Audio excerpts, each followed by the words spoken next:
Um, Trump wants to leave NATO, by the way. Trump complains NATO wasn't there when they needed them after talks with alliance leader Root Is actually so dangerous to Rutte. Well, NATO chief Mark Rutte is in Washington trying Rutte. to rebuild relations between the alliance and the United States. Rutte has met the U.S. Secretary of State Marco Rubio and will sit down later with President Trump in the White House.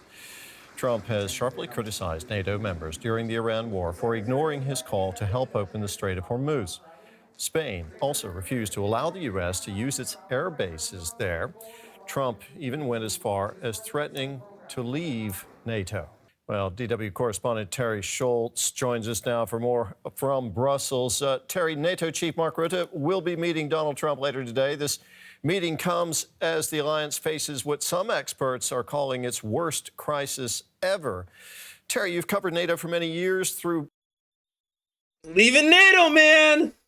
We're leaving NATO! Multiple crises. What's different about this one? But also in 2023, Congress passed an act that doesn't let the president leave NATO. They need congressional approval. But I could see Donald Trump pushing for that.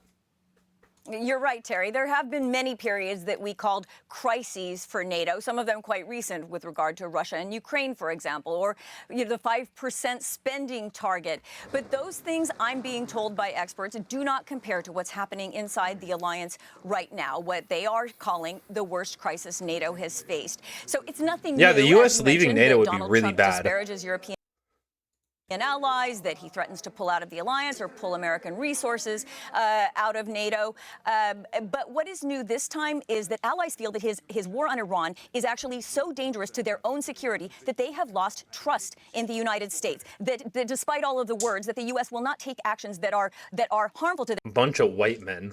Their security. The war on Iran has marked a turning point in that. And that's why, as you said, we have seen European allies not only say that they can't accept this, but actually take actions to prevent the United States from using their military assets to launch these offensive actions. So this is something that we haven't seen before in NATO. It's been both verbally expressed, but also behind the scenes. And people are saying that this is something that really has brought NATO to a breaking point.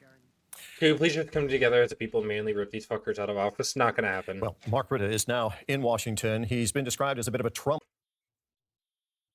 I would say the thing is, I think midterms are going to go very well, but I don't know how much damage is going to be done until midterms. It seems like damage is going to keep on ramping up, like exponentially, because this is all going to influence midterms. Trump whisperer, is he the man, Terry, who can get the U.S. president back on board with NATO?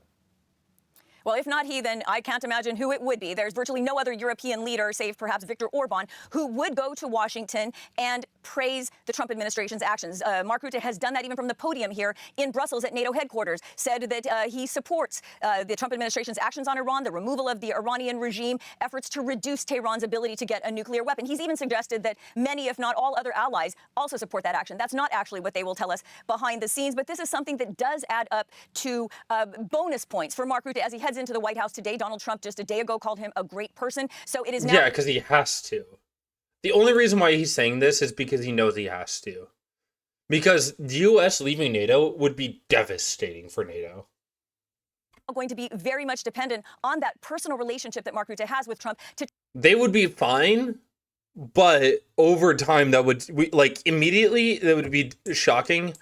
In the short term, they'd be fine, but in the long term, that would really fuck with NATO. Try to bring Trump back from these threats to pull out of NATO, or even worse, pull U.S. resources out of NATO. Remember, he did have this Greenland moment where in Davos, he managed in an hour-long meeting to get Trump to stop saying he was going to militarily invade Greenland, albeit that might have just been temporarily. But anyway, people are very much going to be watching to see if he has another moment now where he comes out of this meeting and Trump again says that he appreciates NATO. Which will probably happen. Trump is a really easy person to suck up and kiss dick tip for, so. What if Rutte's attempts to keep Trump committed to NATO don't work? What might happen? Nothing. Trump might say we're pulling out of NATO, but he does need congressional approval for that. And I don't see Democrats ever agreeing to that. And I don't see, neocons ever agreeing to that. We can only imagine that Trump could take some of his threats further. He has threatened to pull out of the alliance. He can do that. There is Article 13 in NATO's founding treaty that says any country can leave NATO within 1 year of notifying the United States that it wants to do so. But what many people feel would be more dangerous is not even that he formally pulls out of the alliance, but simply that he does some of the other things he's threatened to do. Bring home tens of thousands of U.S. troops that are posted in Europe, or stop allowing NATO to use some of the very critical capabilities that can't be replaced by the Europeans immediately. Intelligence capabilities, reconnaissance. They're already replacing all this information and all this technology, by the way, in NATO ever since Trump got reelected. Surveillance, ballistic missile defense, did I just unplug my and monitor? especially, of course, the nuclear deterrent that is possessed primarily by the United States, protecting all the other European allies. So he really could do a Yes? lot No? in Hello, practical monitor? ways to damage the alliance. He hasn't taken those steps yet, but those are things that he could do. Terry, thank you very much as ever. That was our correspondent in Brussels, Terry Schultz. All right. My monitor got unplugged. Sorry. Shut up. No, this would be really bad. Trump leaving NATO would probably be worse than the Iranian war, long term. Short term, probably not as bad, not as shocking, but Ruder is a very good sycophant, or not sycophant, but good kiss ass to Trump. So afterward, he issued an all caps comment on social media: NATO wasn't there when we needed them, and they won't be there if we need them again.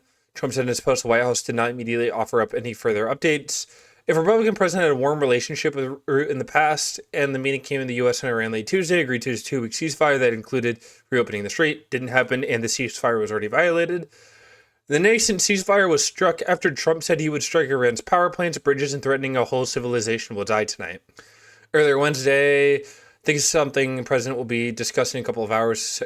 Secretary General Root, Congress in 2023 passed the law. Yep. So we can't leave. NATO wasn't there to help us commit war crimes and genocide. Wow, I'm so surprised. Yeah, I mean, again, nobody wants to be implicated in this. Everybody knows that Trump is going to end eventually. This will come to an end in a year, 2 years, 5 years, 10 years, 15 years, 20 years. Does not matter. It will come to an end. And we did Nuremberg trials for like 30 years after World War II ended. Like 50, 60 years. Like shit. Like history will not remember these people very well. And they do not want to be implicated in that. The crux of the commitment is 32 member countries make a mutual defense agreement, which is in TACA 1. Only time that was ever activated actually was in 9/11 for the war on terror. So despite that, Trump has complained during his war of choice with Iran that NATO shown it's not there for the U.S. On Wednesday, he also seemed to be angry about NATO's stance on Greenland, semi-autonomous territory, NATO, Denmark. Trump has also pressed for U.S. control over Greenland earlier this year before backing off after talks with Root. Remember Greenland, that big, poorly run piece of ice Trump hosted Wednesday. Jesus, man. Rubio met separately with Root on Wednesday morning. State Department ahead of the White House talks. In a statement, the State Department of Rubio said Root discussed the war with Iran along with U.S. efforts to negotiate to end the Russia-Ukraine war, an increasing coordination and burdening shift with NATO allies. Ahead of Trump's meeting, Senator Mitch McConnell, Kentucky Republican, issued a statement Tuesday night in support of the alliance. Following September 11th, yeah, even Mitch McConnell doesn't want to leave NATO. I don't see the U.S. ever leaving NATO. But Trump could also just devastate them economically. The difference is that no one's actively fighting against Trump. No. I don't think you realize that this is we are in a much better situation than they were in 1940 or 1920s Germany. Like, this is a seriously better position than we were in 1920s Germany, because like, we don't have the same level of appeasement. Yes, there is some, but there's not nearly as much. And also nukes. Nukes exist, and social media. Like, Trump isn't getting away with this and saying, like, blatantly lying and then getting away with it because there's such free evidence. Granted, the media landscape isn't showing that, but the American people are smart enough to figure it out. Go to the street and take it. Trump also angered NATO allies Spain and France, forbade restricted use of the airport or joint military facilities to the U.S. in the Iran war. They and other nations, however, agreed to help with international coalition to open the Strait of Hormuz when the conflict ends. British Prime Minister, who has also been a particular source of Trump's frustration, was set to travel to Wednesday to the Gulf to support the ceasefire, which not going to happen anymore. I don't know. I don't see the U.S. ever leaving NATO, but this is just a clusterfuck for the Republicans. Like, this is making them look so bad, and they know it. And I really hope Democrats take a true opportunity that they have in front of them right now to make a difference. But I don't think they will. So just fuck me, I guess. It just hurts to see how many are letting this shit slide without direct action against it. Yeah, and it does suck, but it could be a lot worse. But it's not an excuse to say like, oh, it could be worse, so we're okay with it. It could be a lot better. It could be a lot better.